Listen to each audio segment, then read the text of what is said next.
Athim thu shil velo lali su tu kalal anisi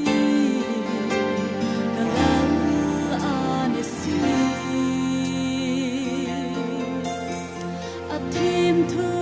shil lovin kasula pur zauta Kathim thu shil lovin arong bol tang kati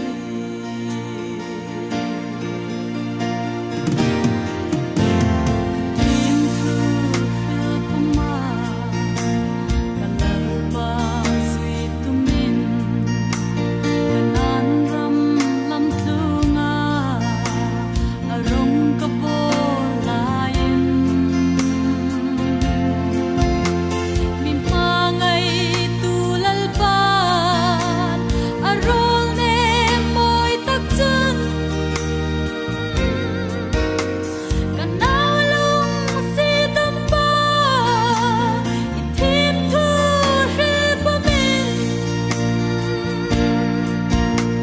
The cross tung lam pui for thei an lo di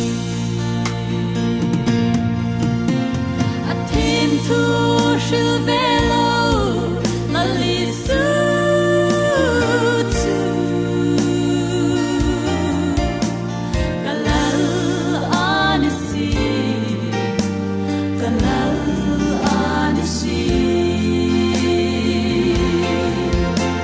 Athim thu shil lovin kasula pur zauta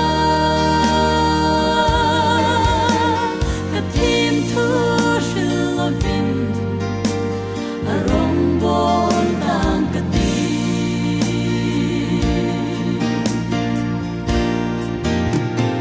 Velvar na ansa so na apung deu deu Kavoile chang hin khem na azul boxi Mani chau thain ti ka una ka clear lai Mimpangai tulalpan arol ne moy takchan Ingai tom na no chun ka hung zui an thayo Athim thu shil velo lali su tu kalal anisi